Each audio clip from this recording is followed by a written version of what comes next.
ओम शांति। आज 2 अगस्त 2023। साकार महावाक्य। मीठे बच्चे, अमृत वेले उठ मेडिटेशन में बैठो। विचार करो, मैं आत्मा हूँ, हमारा बाबा बागवान है, वही खिवैया है, मैं उसकी संतान हूँ। मालिक बन ज्ञान रत्नों का सिमरन करो। प्रश्न है, किस एक बात का महत्व दुनिया में भी है तो बाप के पास भी है? उत्तर है दान का। तुम बच्चों को रहमदिल बन सबके ऊपर तरस खाना है, सबको अविनाशी ज्ञान रत्नों का दान देना है। दानियों की बहुत महिमा होती है, अखबार में भी उनका नाम निकलता है। तो तुम्हें भी सबको दान करना है, अर्थात मेडिटेशन सिखलाना है। गीत बजा है मुझको सहारा देने वाले, तेरा शुक्रिया। ओम शांति। सहारा उनको दिया जाता है जो डूबते हैं, उनको पार करने के लिए सहारा देते हैं। क्योंकि खिवैया नाम तो भारतवासी जानते हैं। खिवैया का काम है डूबने वाले को बचाना। बच्चे जानते हैं भारतवासियों का बेड़ा डूबा हुआ है, हर बात भारतवासियों के लिए ही है और कोई खंड के लिए नहीं कहेंगे। यह भी तुम समझते हो। सत्यनारायण की कथा अथवा अमरनाथ की कथा भी यहाँ होती है। तुम जबकि सुबह को मेडिटेशन में बैठते हो तो किसको याद करते हो? भक्ति मार्ग में तो कोई किसको याद करते हैं। उन सब की साधना है अयथार्थ। सिखलाने वाला खिवैया व बागवान तो कोई है नहीं। गुरु लोग भी मेडिटेशन सिखलाते हैं कि ऐसे ऐसे करो। बहुत प्रयत्न करते हैं याद में रहने के लिए। योग साधना कहा जाता है, वह तो मनुष्य को कराते हैं। अभी तुम जानते हो इस बगीचे का माली अथवा मालिक है परम पिता परमात्मा। कांटों के जंगल का मालिक है रावण। माया रावण कांटों का जंगल बनाती है। यह तुम्हारी बातें भी कोई जानते हैं, भूल जाते हैं। माया भुला देती है। मेडिटेशन में बैठने में भी माया बड़ा विघ्न डालती है। मेडिटेशन कैसे करो यह भी बाप सिखलाते हैं। तुम तो कर्मयोगी हो, दिन में तो कर्म करना ही है, उसके लिए कोई बंधन नहीं है। दिन में कभी भी मेडिटेशन नहीं होती है। दिन में तो खाना पीना, खेलना कूदना, धंधाधूरी करना होता है। उसमें याद थोड़ी ही रह सकती है। कहते तो बहुत है कि हम सारा दिन याद में रहते हैं, परंतु है तो बड़ा मुश्किल। बाबा अनुभव बतलाते हैं, अमृत वेले का समय सतोगुनी होता है, उस समय याद करना सहज है। अमृत वेले का टाइम सबसे अच्छा है। दिन में तो लफड़े रहते हैं। हाँ, कर्म करते समय याद स्थायी रह सकती तो है बहुत अच्छा, परंतु बाबा अपना अनुभव बतलाते हैं। मैं कोशिश करता हूँ बाबा की याद में रहे, तुमसे बात करूँ। अंदर यह नशा रहता है। मैं स्वयं बाप यानी प्रजापिता ब्रह्मा बच्चों से बात करता हूँ। मैं स्वयं मनुष्य सृष्टि का बाप हूँ, ऐसा समझने से नशा चढ़ता है। बाकी मैं आत्मा हूँ, परमपिता परमात्मा बाप को याद कर बात करूँ, वह याद बड़ा मुश्किल रहती है। बाबा अपना अनुभव बतलाते हैं ना, बाप सिखलाते भी हैं। यह तो जानते हैं हम बागवान हैं। बागवान तो ज़रूर बगीचा ही बनाएंगे, कांटों को थोड़ी बनाएंगे। माली कांटों का बीज थोड़ी लगाएंगे। माली हमेशा बागवान होते हैं, फूल लगाते हैं। तो बाबा भी फूल लगाते हैं। फॉरेस्ट बनाने वाली है माया। उनकी मत पर चलने से मनुष्य कांटे बन जाते हैं। यह तो ज्ञान मिला है। बाबा बागवान है, खिवैया है, रहमदिल भी है। बीज रूप भी है। रात को जब बैठते हैं तो ख्याल चलता है, यह कितना बड़ा बगीचा है, पहले कितना छोटा था। तो योग के साथ साथ ज्ञान भी चाहिए। मनुष्यों के पास ज्ञान तो कुछ भी नहीं है। अनेक प्रकार के योग लगाते हैं, किसी न किसी की याद में बैठते होंगे। ज्ञान की बात ही नहीं। काली माँ की याद में बैठे होंगे तो सिर्फ काली की शक्ल ही सामने आएगी। जगदम्बा को याद करते रहेंगे। वह है भक्ति मार्ग। न बाप की याद न वर्षे की याद रहती है। भक्ति बहुत तरीके से करते हैं।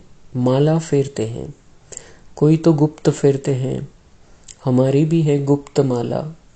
तो यह रस्म रिवाज भक्ति मार्ग में कितनी चलाते हैं। बाबा को छोटेपन का अनुभव है, जैसे बाप फेरते थे, हम भी उनको देख एक कोठरी में बैठ माला फेरते थे, राम राम कहते थे। बस ज्ञान कुछ भी नहीं। अभी तुम बच्चों में तो ज्ञान है। अमृत वेले इस मेडिटेशन में बैठने की आदत पड़ जाए तो बड़ा मजा आएगा। बाबा अपना अनुभव बतलाते हैं, ज्ञान में भी रमन करते रहते हैं। कितना बड़ा बगीचा है, पहले छोटा था, बीज भी याद आया, बगीचा भी याद आया। कैसे बगीचा बनता है। बाबा में भी यह ज्ञान है, हमारे में भी यह ज्ञान है। सारा झाड़ बुद्धि में आ जाता है, अंदर चलता रहता है। इसको मेडिटेशन कहा जाता है। बाप की भी खुशी, ज्ञान की भी खुशी रहती है, दोनों चीजें याद आती हैं।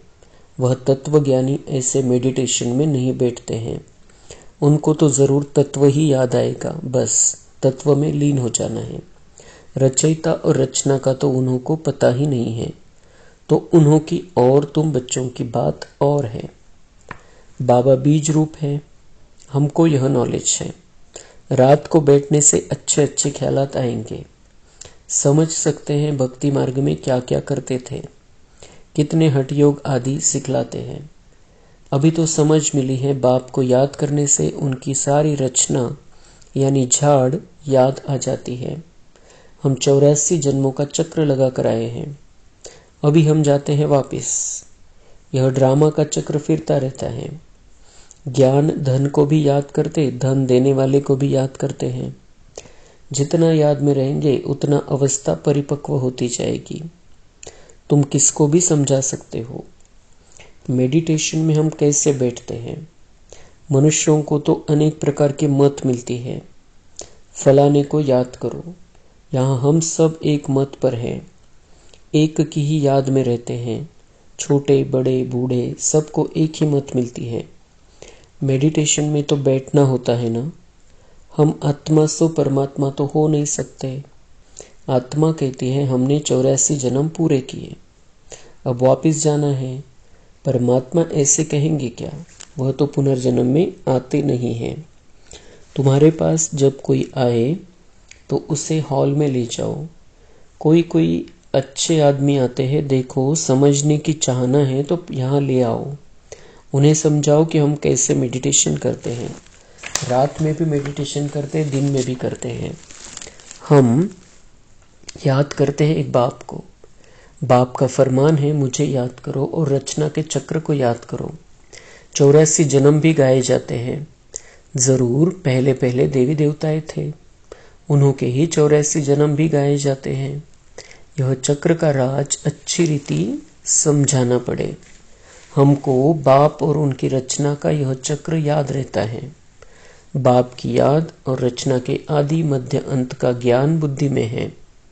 हम सब की एक ही मत है, हम हैं श्रीमत पर। वह पतित पावन बाप ही आकर बेहद स्वर्ग का वर्षा देते हैं। तो बाप को जरूर याद करना पड़े ना। बाप द्वारा ही हम वर्षा पाते हैं, फिर गिरते हैं, अंत में पतित बन जाते हैं। बाप रचयिता तो रचना की ही नॉलेज देंगे। गॉड फादर इज नॉलेजफुल, पतित पावन, तो जरूर पतित दुनिया में आकर पावन बनाएंगे ना। ऐसे तुम कोई को बैठ समझाएंगे तो प्रभावित होंगे। बोलो सिर्फ अच्छा अच्छा कहकर नहीं जाओ, यह तो प्रैक्टिकल में लाना है। जन्म जन्मांतर का सिर पर बोझा बहुत है, इसमें टाइम लगता है। तुमको समझाना है बाबा आया हुआ है, मौत सामने है। गफलत करेंगे तो वर्षा पा नहीं सकेंगे। शुभ कार्य में देरी नहीं करनी चाहिए। अब सीख कर जाओ। इस मेडिटेशन में बैठने से तुमको नशा चढ़ेगा। अभी बाप को याद करो। तुम्हारा बाप तो है ना। भक्ति मार्ग में जन्म जन्मांतर याद करते आए हो। लौकिक बाप तो हर जन्म में बदलता है, फिर भी तुम निराकार बाप को जरूर याद करते हो, क्योंकि वह है अविनाशी बाप। विनाशी यानी लौकिक बाप से विनाशी वर्षा मिलता है, अविनाशी बाप से अविनाशी वर्षा मिलता है। हम एक श्री श्री की श्रीमत से श्रेष्ठ बनते हैं। आदि सनातन तो देवी देवता धर्म ही है, उनसे फिर और बिरादरी निकलती है। सन्यासियों का है रजो प्रधान सन्यास, यह है सतो प्रधान सन्यास, यह है ही राजयोग। भारत का मुख्य शास्त्र है गीता। तो मेडिटेशन के लिए यह समझाना है, बाप हमको ऐसे मेडिटेशन सिखलाते हैं। भगवान कभी मनुष्य को नहीं कह सकते, भगवान तो सबका एक होना चाहिए ना। वह पतित पावन है, वही हेवनली गॉड फादर है और आते भी भारत में हैं। उनका भक्ति मार्ग में कितना बड़ा मंदिर बना हुआ है। उस श्री श्री की मत से ही हम श्रेष्ठ बनते हैं। इन बातों को बैठ समझो। बाप और रचना के आदि मध्य अंत को जानो, यह और कोई नहीं जानते।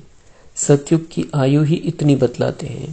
पहले झाड़ नया होता है तो उसको स्वर्ग कहेंगे, फिर वह जड़जड़ीभूत हो जाता है। अब यह सारी दुनिया नरक है। घर घर तो क्या, सारी दुनिया ही नरक है। यह है ही कांटों का जंगल। एक दो को कांटा ही लगाते रहते हैं। बाप आकर फिर गार्डन ऑफ अल्लाह बनाते हैं। बाप आकर बहिष्ठ स्थापन करते हैं। तुम जानते हो फूलों का बगीचा किसको और कांटों का जंगल किसको कहा जाता है। तुम दैवी फूल बन रहे हो तो चिंतन चलता रहना चाहिए। बाबा में भी यह नॉलेज है, बच्चों में भी यह नॉलेज है। ऐसे ऐसे ख्यालात चलाने से रात को बड़ा मजा आएगा। ऐसे ऐसे समझाएं। बेचारे कुछ नहीं जानते हैं, इसलिए अपने को तरस पड़ता है। ओ गॉड फादर कहते हैं, परंतु बाप को और उनकी रचना को जानते नहीं हैं। हम भी अब अल्लाह के बच्चे बने हैं। समझाने का भी बड़ा नशा चाहिए। अविनाशी ज्ञान रत्न है तो फिर दान करना चाहिए। दानी की बहुत बहुत महिमा करते हैं। अखबार में भी पढ़ता है, रिलीजियस माइंडेड ही दान करते हैं। तुम तो हो ही रिलीजियस माइंडेड। दान ही नहीं करेंगे तो मिलेगा क्या। दान तो जरूर देना है। ज्ञान दान देना तो अति सहज है। बाबा बतलाते हैं, हम ऐसे मेडिटेशन में बैठते हैं, इस दुनिया का चक्र ऐसे फिरता है। पहले एक धर्म था, पीछे यह धर्म निकले हैं। यह सब बिरादरियां हैं। यह बातें तुम बच्चों की बुद्धि में बैठनी चाहिए। मनुष्यों को योग का बहुत शौक रहता है। बोलो, हमारा मेडिटेशन चल कर देखो। रिलीजियस माइंडेड जो होते हैं वह मेडिटेशन हॉल देखकर खुश होते हैं। रिलीजियस माइंडेड मनुष्य कभी पाप नहीं करते। तुम्हारे पास समझाने के पॉइंट्स तो बहुत हैं, परंतु बच्चे नंबरवार हैं। कोई की बुद्धि का ताला ही नहीं खुलता है। बाप को याद नहीं करते तो ताला खुलेगा कैसे। है बहुत सहज बात। समझाना है हम याद में कैसे बैठते हैं। मनुष्यों को तो पता नहीं कि हम किसको याद करते हैं। हमको सिखलाने वाला स्वयं निराकार परमपिता परमात्मा है, जो सबका बाप है। वह पतित पावन गॉड फादर हमको राजयोग सिखलाते हैं। अब तुम सीखो न सीखो, हम सबकी तो एक ही मत है।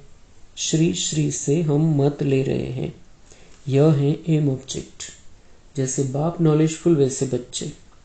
मनुष्य से देवता एक ही बाप बनाते हैं। ऐसे ऐसे विचार करने से रात को भी बहुत मजा आएगा। अच्छा, मीठे मीठे ऐसे किलदे बच्चों प्रति माता पिता बाप दादा का याद, प्यार और गुड मॉर्निंग। रूहानी बाप की रूहानी बच्चों को नमस्ते।